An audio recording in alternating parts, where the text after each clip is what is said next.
Okay, so we often think we've got a pretty good handle on major historical figures, maybe like Hitler, right? You figure, what more is there to know? Yeah, you think so. But today, we're doing a deep dive into a source that, well, it hints at something else entirely. A dark side, it calls it. Secrets they don't teach in school. Exactly. And this source material, it really focuses on some pretty specific claims.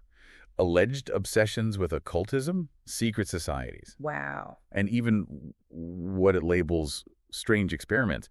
It paints this picture of, well, madness and mysticism being the driving force. Okay. So our goal today is just to explore these claims, exactly as this source presents them. Compelling stuff, even if unverified. Right. So let's unpack this. The source is saying he was, what, more than a dictator? Yeah. Influenced by all this esoteric stuff. That's a core assertion, yeah. So where does it start? What groups or pursuits does it link him to first?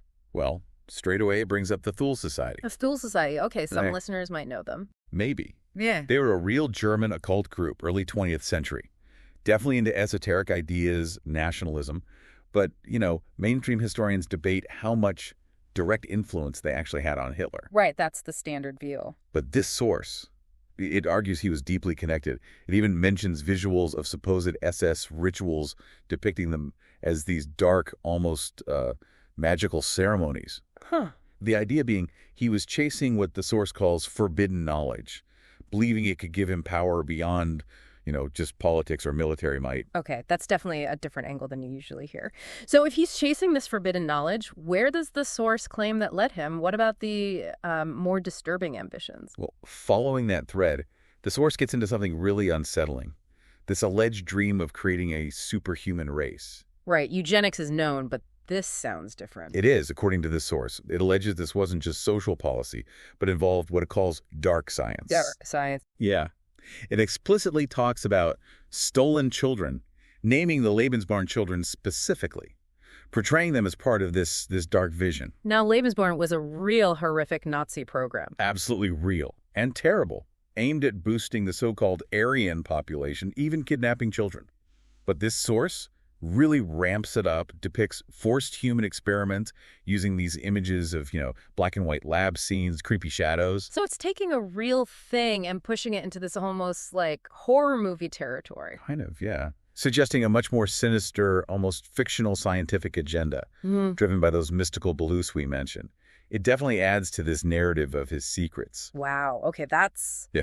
That's quite a claim. And the source doesn't stop there, does it? It goes even further into these sort of mythical pursuits. Oh, absolutely. It pushes things quite far. The source argues that underneath the public figure, the speeches, the strategy, there was this man driven by madness and mysticism. Madness and mysticism. He claims he was literally searching for the Holy Grail. Wait, the Holy Grail? Like Indiana Jones? The very same, apparently. Believing it held some immense power, and maybe even wilder. It talks about this relentless hunt for Wunderwaffe. Wonder weapons. Right, those pop up in fringe history sometimes. They do.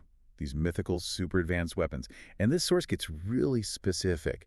Mentions blueprints of Nazi flying saucers. Flying saucers? Seriously? Seriously. It even names something called Die Glock. Die Glock. The bell. I've heard whispers of that in conspiracy circles. Some kind of anti-gravity thing. Exactly. Purported anti-gravity, maybe even a time travel device. Yeah. Very popular in speculative accounts. This source presents these not as fantasies, but as actual projects he was pursuing, driven by his unconventional worldview. Okay, so pulling this all together, what's the final message from this source? What does it claim this all means? Well, it wraps up with this pretty chilling idea that Hitler's secrets still haunt the world today. It really doubles down, insisting the darkest truth was never revealed. It uses this image of a hidden bunker door, suggesting something vital is still concealed. So more secrets buried somewhere. That's the implication. Yeah. And if we step back, look at the bigger picture here. Yeah.